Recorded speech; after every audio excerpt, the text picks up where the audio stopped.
Hello tout le monde, j'espère que vous allez bien. On se retrouve aujourd'hui pour parler lecture, vous l'avez vu au titre. Je vous ai pas présenté de book haul depuis le mois de mai, donc là j'ai quand même une petite pile à côté de moi à vous présenter. Je vais commencer par vous parler du rouge à lèvres que j'ai sur les lèvres, et c'est un rouge à lèvres d'Elsa Makeup qu'elle a fait en partenariat avec Spongeac. C'est la collection Chic Matte et c'est la couleur Lace qui est un nude très rosé mais quand même assez clair. Donc là pour l'été c'est bien, mais je pense que je pourrais pas le porter en hiver par exemple. Allez c'est parti, je commence tout de suite par vous présenter deux livres que j'attendais, qui sont sortis au mois de juin, que j'ai précommandé sur Amazon, même si j'aime pas acheter sur Amazon, des fois j'ai pas le choix. Et en plus je les ai reçus quelques jours avant, soi-disant, la date officielle, donc c'est encore mieux. Bien sûr je parle du tome 2 de Another de Yukiko Ayatsuji, donc La fille à l'œil de poupée, c'est le tome 2. Je vous avais présenté le tome 1 dans mes lectures du moment et je vous avais dit que j'avais adoré. Je vous renvoie bien sûr à la vidéo si vous ne l'aviez pas vue. Je vais peut-être pas refaire le speech de 10 minutes sur ce roman, mais il me le fallait absolument, je ne pouvais pas attendre pour lire la suite. Elle est là, et je ne manquerai pas de vous en parler. Et dans la dernière vidéo je disais que du coup j'espérais que le manga allait enfin sortir. Et oui, le manga est enfin publié en France, il y a quelques tomes qui sont déjà sortis. Ensuite je vous présente Les étoiles de Noshead, écrit par Sophie Jauman. Je crois qu'on ne présente plus trop Les étoiles de Noshead. C'est le tome 4, Origine, la partie 1, donc j'ai hâte d'avoir la partie 2. C'est donc la suite de la saga. On reprend un an après là où on avait terminé le tome 3. Donc voilà. C'est un petit peu dur de pas vous donner mon avis puisque j'ai déjà lu ces deux romans là. Il y a plusieurs des romans que je vais vous présenter que j'ai déjà lus, vu que ça fait depuis le mois de mai que je les accumule. C'est difficile de pas plus en parler, mais j'y reviendrai dans ma prochaine vidéo sur mes lectures du moment. Ensuite, un roman d'Aurélie Valognes, c'est Mémé dans les orties. Et celui-ci, clairement, c'est la jaquette qui m'a appelée. Voilà, j'ai vu ça, je me suis dit, pour l'été, c'est très bien. Entre deux lectures un petit peu plus profondes ou des choses un petit peu thriller d'horreur, ça fait bien à mon avis de se changer les idées. Et celui-ci, quand j'ai lu de quoi ça parlait, voilà, je me suis dit que ça allait être exactement ça. Un livre drôle et rafraîchissant, bon pour le moral et une véritable cure de bonne humeur. C'est exactement ça. Je l'ai également lu aussi, donc je vous en reparlerai, mais c'est une petite bombe ce roman. Je m'attendais à ce qu'il soit génial et il était très bien, peut-être même au-delà de mes attentes, donc je suis vraiment ravie de l'avoir pris. Ensuite, je ne sais pas trop pourquoi, même si j'ai vraiment déjà beaucoup de romans à lire, j'ai eu une pulsion parce que j'ai vu qu'il était sorti en poche des romans grand format que j'avais déjà repérés, notamment une saga dont presque tout le monde parle, que j'avais vraiment très envie de commencer, et quand j'ai vu qu'elle était sortie en poche, que le premier tome était sorti en pof, et quand j'ai vu que le premier tome était sorti en poche, je n'ai absolument pas réfléchi, ça n'a même pas fait un tour de seconde dans ma tête, je l'ai attrapé directement. J'ai donc pris Les fiancés de l'hiver, le passe-miroir, livre 1 de Christelle Dabos. C'est un roman fantastique jeunesse, mais l'univers est tellement complet que tout le monde le lit. On en entend parler partout sur YouTube, sur Booktube, sur les blogs, bref, tout le monde en parle. Ça fait, voilà, c'est une petite bombe, tout le monde en parle. Je pense que maintenant vous devez connaître mon amour pour la fantasy, pour le fantastique. Je savais que je voulais le lire, il était, comme je vous dis, sur ma wishlist. Je n'en connais pas plus sur l'histoire, je n'ai même pas lu la 4e de couverture. C'est vous dire à tel point les gens qui en parlent avec passion et avec des mots qui savent me toucher. Donc je l'ai pris direct. Je pense que je vais attendre un petit peu avant de me lancer dedans, même si je meurs d'envie de l'ouvrir, je vous le cache pas. Puisque je pense attendre qu'il y ait quand même 2-3 autres tomes qui soient sortis. Sinon je vais rester sur ma faim trop longtemps et je me connais. Ça va pas le faire. Décidément je me suis lancée dans beaucoup de sagas. Ensuite de Kendra Blake, j'ai acheté Fille des cauchemars, tome 1, Anna. Celui-ci aussi je le voyais qui traînait sur les tables à la Fnac. Et déjà rien que le titre, la couverture, ça m'appelait. Alors je vais vous lire un petit peu ce qu'ils en disent derrière. Il s'appelle Thésée Casio Lowood. Exterminer les fantômes, c'est sa mission. Elle s'appelle Anna Korlov, dite Anna à la robe de sang. Il traque, chasse, tue sans remords. On ne ressort pas vivant de la maison qu'elle hante depuis qu'elle a été assassinée. Pour lui, elle est une déesse de la mort. Pour elle, il est une proie comme les autres. Pourtant, elle a décidé de l'épargner. Voici le premier tome d'une trilogie aux accents gothiques, une histoire addictive et originale qui vous fera frissonner. Donc c'est pareil, celui-ci il était, donc moi je l'ai acheté, c'est la couverture qu'on trouve au rayon adulte fantasy, mais je sais qu'il est également dans le rayon new adulte, dans le rayon jeunesse. Le fait qu'il soit présent dans les deux rayons, ça m'a un petit peu aidé à me dire que c'était pas une histoire trop enfantine non plus, trop kiki la praline, tout ça. Genre, oui, je suis un fantôme, j'ai un drap sur la tête. Non, c'est vraiment, ça a l'air un peu plus poussé que ça. Il a l'air d'être bien dark quand même. Donc je me suis dit, ça change un petit peu, c'est du fantastique, mais là un tout petit peu avec une petite touche d'horreur, ça peut être très sympa.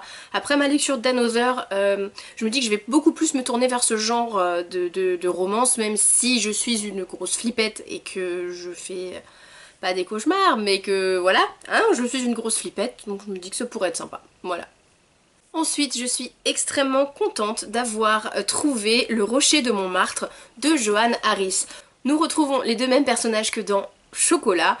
Elles ont une fois de plus changé de ville, elles ont une fois de plus changé de nom, mais elles ouvrent toujours une chocolaterie. Elles vont toujours venir en aide aux personnes, à ce qu'elles peuvent faire à leur niveau.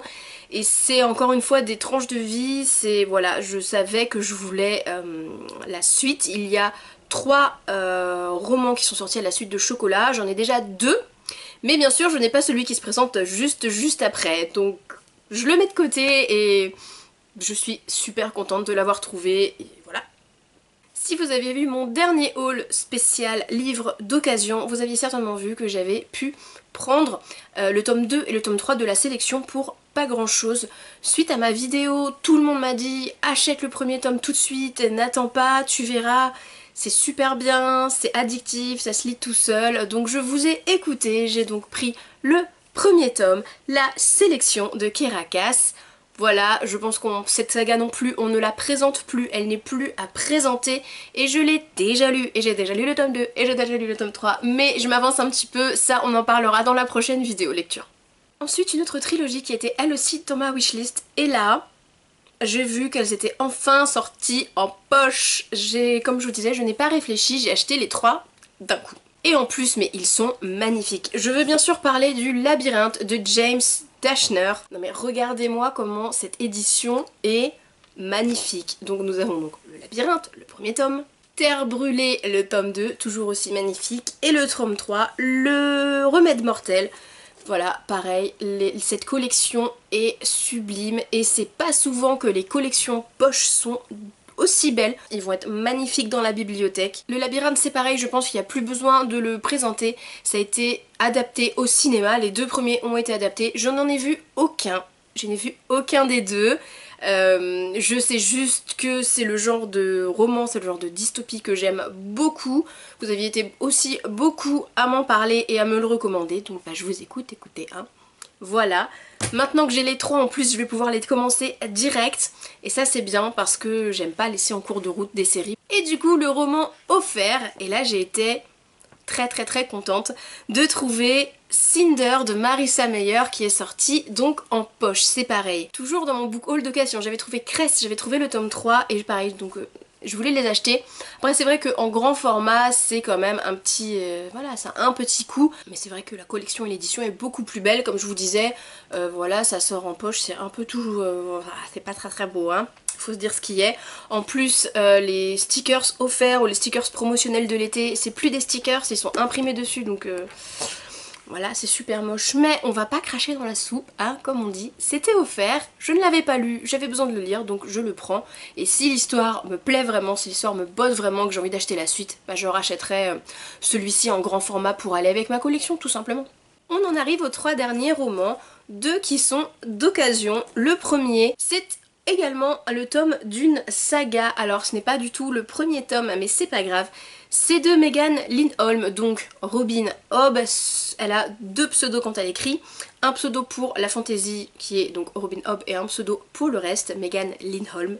Et du coup c'est le frère du loup, c'est il me semble le tome 2 ou le tome 3 d'une saga préhistorique. Donc voilà, j'aime beaucoup les sagas préhistoriques. J'adore Robin Hobb à Megan Lindholm, je vous l'ai dit dans ma vidéo FAQ numéro 2, j'en ai parlé, j'ai fait une tirade sur cet auteur. Et je pensais justement à ce roman-là, puisque je l'avais déjà acheté quand je vous en parlais, quand je vous dis que quand je vois quelque chose qu'elle a écrit que je n'ai pas, je l'attrape. C'est tout. Il était en promo à 2,50 € puisqu'il était d'occasion. Il est en extrêmement bon état, donc j'ai pas réfléchi plus. Je l'ai pris, je n'ai pas les premiers tomes, mais c'est pas grave, je m'empresserai de les avoir. Ou je les trouverai à l'occasion, mais au moins je l'ai et il va pouvoir rejoindre tous ses petits copains dans la bibliothèque. Autre roman d'occasion qui est de super bonne, je sais même pas s'il a été ouvert.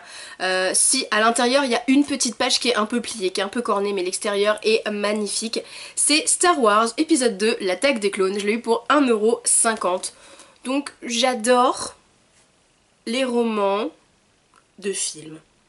Parce que souvent c'est un tout petit peu plus poussé. Voilà, c'est pas comme Le Seigneur des Anneaux ou Bilbo le Hobbit ou des romans qui ont été ensuite adaptés. Là c'est vraiment, ils ont fait les romans après, ils ont tiré les romans des scénarios, ils ont tiré les romans de tout l'univers qui a été créé et souvent on a beaucoup plus d'infos. Donc je sais que j'ai adoré lire Ghostbusters, j'ai adoré lire les Indiana Jones, donc maintenant je me suis dit 1,50 €, c'est pareil, hein, c'est pas dans l'ordre mais c'est pas grave. Maintenant je commence la collection et je pourrais la voir au fur et à mesure et je l'ai pas encore lu mais j'ai hâte. Dernier roman, c'est de James Salter, ça s'appelle L'homme des hautes solitudes. C'est un roman que j'ai trouvé dans la boîte d'échange de livres qui est pas loin de chez moi. Et je ne sais pas trop pourquoi, ce n'est pas trop mon type de roman habituel. Je suis pas très roman de contemplation. Je suis pas très roman contemplatif, je suis pas très roman... je suis dans la nature, dans une cabane, je regarde par la fenêtre et je décris tout ce que je vois pendant 600 pages. C'est absolument pas... les romans road trip, tout ça, c'est pas mon genre. Je sais que j'ai pas du tout accroché à Into the Wild par exemple, alors que c'est un magnifique roman, mais ça m'a saoulée. J'ai trouvé ça chiant. Donc bon, on peut pas être parfait, je n'aime pas, c'est pas vraiment mon type de roman habituel, mais là, j'ai lu un petit peu la 4e de couverture, et notamment vous avez l'Express qui dit « L'un des meilleurs livres jamais écrits sur la montagne, dans une prose limpide, épurée, presque ascétique, où la poésie éclate chaque fois que se lève le soleil. » Je me suis dit, je vais lui donner sa chance, ça me parle, je vais lui donner sa chance, et peut-être que ça va faire changer d'avis sur ce genre de roman. Donc voilà, il est pas très épais, il doit faire 250 pages. On verra bien, hein. Et puis de toute façon, quand je l'aurai lu, je le remettrai là où je l'ai trouvé pour que quelqu'un d'autre puisse le lire. Voilà, c'est tout pour aujourd'hui et c'est vraiment déjà pas mal, j'ai de quoi faire avec tout ça. J'espère que cette vidéo vous a plu. N'hésitez pas à me dire quels sont vos derniers achats ou vos derniers coups de cœur lecture dans les commentaires. N'hésitez pas donc à me donner vos avis sur les achats que j'ai faits. Si vous les avez lus ou si vous les avez abandonnés en cours de route, j'en sais rien. Dites-moi ce que vous en pensez, sans spoil, hein, s'il vous plaît. Ce serait gentil quand même de pencher à moi. Je l'ai pas encore lu. J'espère que vous passez ou que vous avez passé de très bonnes vacances. Pour ceux qui n'ont pas encore eu la chance de partir ou d'être en vacances, vous ne inquiétez pas, ça arrive bientôt. Je vous fais plein de bisous de courage. Jusqu'à la prochaine fois, je vous fais plein de bisous et plein de câlins. Bye bye.